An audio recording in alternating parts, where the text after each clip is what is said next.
सबसे पहले शुरुआत कादरी साहब आपसे ही करते हुए, आपका बहुत स्वागत है आज तक पर। और मेरा पहला सवाल है, चूंकि आपका वीडियो जबरदस्त तरीके से वायरल हो रहा है जिसमें प्रधानमंत्री नरेंद्र मोदी से आपकी बातचीत है, उसमें जोर देकर आपकी ओर से कहा गया है कि प्रधानमंत्री जी आपने मुझे गलत साबित कर दिया। पीएम से आपकी क्या बातचीत हुई और बीजेपी से पद्म पुरस्कारों की उम्मीद आपको पहले क्यों नहीं थी? क्या बोलेंगे इस पर आप?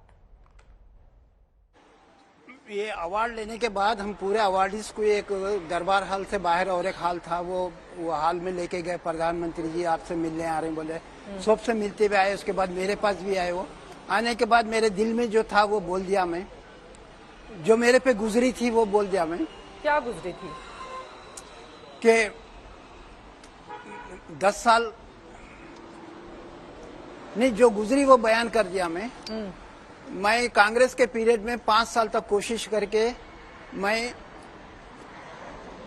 उम्मीद नहीं रखा, क्योंकि 5 साल तक कोशिश करने के बाद वो मेरे को अवार्ड नहीं दिए। वो क्योंकि कारीगरों में मेरे पास जितना मटेरियल है शायद किसी के पास भी नहीं होगा, वो उम्मीद थी मेरे को। अब उसके बाद 5 साल के बाद मैं छोड़ दिया। 5 साल तक मैं अप्लाई नहीं किया मैं।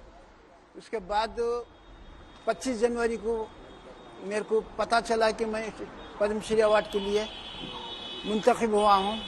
तो मैं मोदी जी को यही बात बता रहा था, आप मेरे ख्याल को गलत साबित करते हुए आप मेरे को पद्मश्री अवार्ड के लिए चुन लिए। और तो ये सुन के वो खैखा लगा के खिलखिला के हंसना शुरू करे। ठीक है, वो तस्वीरें भी लगातार अपने दर्शकों को हम दिखा रहे हैं जिसमें आप प्रधानमंत्री नरेंद्र मोदी से अपनी बात कहते हुए नजर आ रहे हैं। लेकिन बीजेपी पर आरोप लगते हैं कि वो मुसलमानों से एक दूरी है बीजेपी के मुसलमानों से। इस पुरस्कार के बाद क्या आपका कोई भ्रम था जो दूर हुआ है, और क्या ये सच आप दूसरे मुसलमानों तक भी पहुंचाएंगे? कादरी साहब, जो बातें आप मोदी जी से बोल रहे थे। देखिए, मैं मेरी बात करा, पूरे मुसलमानों को ठेका नहीं लिया मैं उनकी बात करने के लिए। मेरे पे जो गुजरी वो बोल दिया मैं।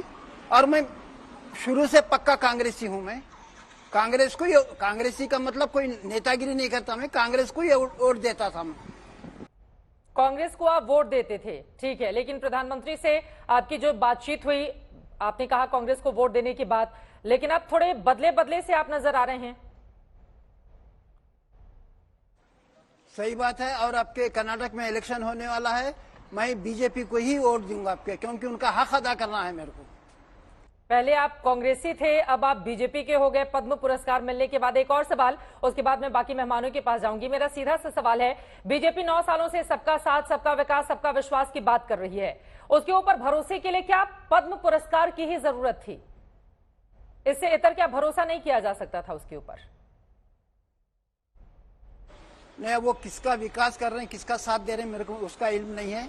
मेरे पे जो गुजरी वो बता दिया मैं।